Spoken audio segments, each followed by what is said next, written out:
Hello everyone, welcome to deserving India. तो जैसा कि आप सभी जानते हैं कि हम लोगों ने सीरीज चला रखी है यूपी पीसीएस को लेकर। अब पेपर है अक्टूबर के महीने में, तो आप लोगों के पास 150, 160, 180 डेज रह गए हैं जहाँ पे आप इसको अच्छे से प्रिपेयर कर सकते हैं। तो प्रीवियस ईयर का रोल काफ़ी ज़्यादा हो जाता है, ना कि सिर्फ स्टेट पीसीएस में बल्कि यूपीएससी जैसे एग्जामिनेशन में भी हम लोगों को देखने को मिलता है कि प्रीवियस ईयर का रोल दिन प्रतिदिन बढ़ते जा रहा है। तो हम लोगों ने 2024 के पेपर को डिस्कस कर लिया था, हिस्ट्री और पॉलिटी। फिलहाल अभी हम हिस्ट्री और पॉलिटी को कर रहे हैं। उसके बाद ज्योग्राफी, साइंस एंड टेक और इन्वायरमेंट के क्वेश्चंस को भी हम डिस्कस करेंगे। तो चलिए स्टार्ट करते हैं आज के डिस्कशन को, जहाँ पे हम डिस्कस करने जा रहे हैं इंडियन पॉलिटी को। स्टार्ट करते हैं। जो क्वेश्चन नंबर 1 है वो आप लोगों के सामने रखा गया है पार्ट के बारे में। जो कॉन्स्टिट्यूशन के जो पार्ट है, किस पार्ट में कौन सा सब्जेक्ट रखा गया उसके बारे में, और आपसे पूछा जा रहा है कि कौन सा इनकरेक्टली मैच। अब देखिए, हमेशा आप लोगों को एडवाइस किया जाता है कि आप एग्जामिनेशन में 2 कलर का पेन रखेंगे, एक ब्लैक जिससे आप ओएमआर सीट को बबल भरेंगे, दूसरा रेड जिससे कि आप इस तरह की चीज़ों को मार्क करेंगे। क्योंकि हमारा जो माइंड जो होता है ना, दिमाग, वो इस तरीके से ट्रेन होता है, इस तरीके से प्रोग्राम होता है कि हमें हर जगह सिर्फ करेक्ट ही दिखता है। तो यहाँ पे आप लोगों से पूछा गया है कि कौन सा ऑप्शन है जो कि इनकरेक्टली मैच्ड है।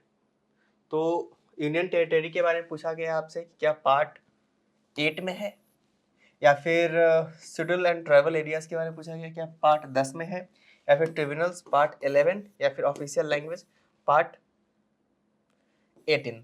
तो इसके अगर हम सॉल्यूशन में अगर आए तो देखिए, तो कॉन्स्टिट्यूशन में तो मेंशन है जो यूनियन टेरिटरी है, यूटी है, वो पार्ट 7 में है, ना कि 8 में है। एसटी और एससी का जो जिक्र किया गया है 9th में, ना कि 10th में। और ट्रिब्यूनल्स जो है कवर किया जाता है पार्ट 12 में, जो कि जैसा कि बताया गया है। इस तरीके से ऑप्शन ए, बी, सी और डी जो होगा इनकरेक्टली मैच्ड। फिर आपके सामने मैच का क्वेश्चन दिया गया है, इधर आर्टिकल्स दिए गए हैं। इसमें बताना है कि कौन सा आर्टिकल किस सब्जेक्ट को उसमें मेंशन किया गया है। तो आपके सामने ऑप्शंस है, आर्टिकल 324, आर्टिकल 315, आर्टिकल 280 और आर्टिकल 338। अब देखिए, आर्टिकल 280 के बारे में तो आप सभी जानते ही होंगे, काफ़ी इंपॉर्टेंट आर्टिकल है। इसी के साथ साथ आर्टिकल 315 भी काफ़ी ही ज़्यादा इंपॉर्टेंट आर्टिकल है। तो अभी देखिए, आर्टिकल 280 में बोला गया है फाइनेंस कमीशन। तो C2 आप देखेंगे कि C के साथ 2 कहाँ कहाँ दिया गया है। तो एलिमिनेट ये हो गया, एलिमिनेट ये हो गया, एलिमिनेट ये हो गया।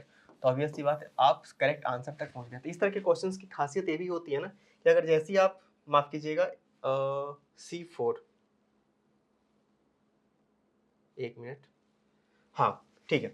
तो इस तरह के क्वेश्चंस की खासियत ये भी होती है कि अगर आपको एक भी आंसर पता हो तो आप इजीली, एक भी ऑप्शन के बारे में अगर आप श्योर हैं तो आप इजीली आंसर तक जा सकते हैं। Arrange 4 events related to the Indian constitution in the chronological order. देखिए, क्रोनोलॉजी से क्वेश्चन पूछता ही है यूपीएससी।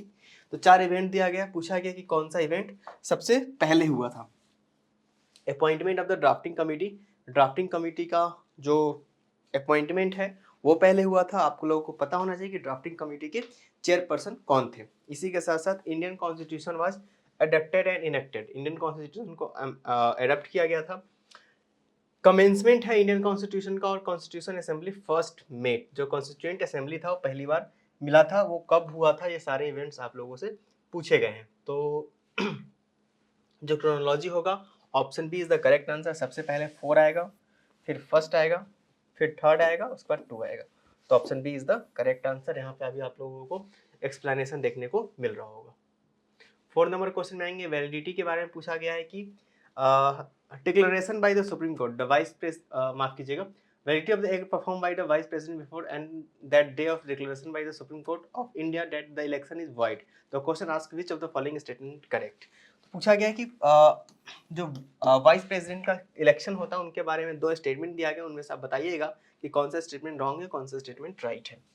तो आपके सामने क्वेश्चन ये है कि पहला स्टेटमेंट है कि acts done by the vice president before the declaration of are valid, acts done by the vice president on the day of the declaration are not valid. तो ऑप्शन ए जो होगा इसका करेक्ट होगा, क्योंकि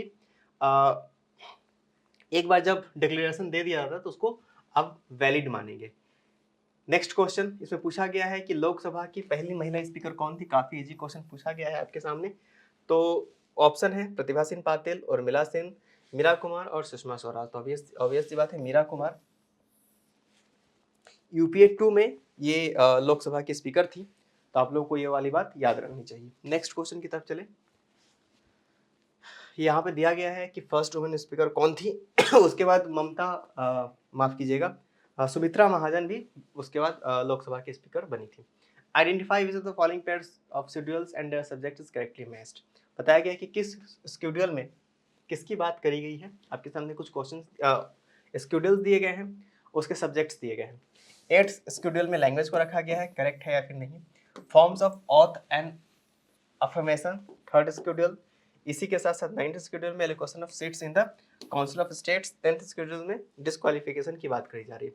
इसमें आपको रॉन्ग पूछा गया है कि कौन सा करेक्टली मैच्ड नहीं है। तो option C is the correct answer. 9th schedule में सीट्स की बात नहीं करी गई है। तो ये पूरा का पूरा लेक्चर था जिसमें हम लोगों ने समझने की कोशिश की 2023 में पॉलिटी में किस तरह के क्वेश्चंस पूछे गए थे। ये जो क्वेश्चंस होते हैं ना PYQ, ना कि सिर्फ आपको इसलिए भी इम्पोर्टेंट है कि यहाँ से डायरेक्ट क्वेश्चन आ जाएगा, बल्कि आपको इसलिए भी इम्पोर्टेंट है क्योंकि आप इजीली ट्रेंड का एनालिसिस कर सकते हैं। तो आज के लेक्चर में फिलहाल इतना ही, हम मिलेंगे किसी और लेक्चर में। Thank you very much.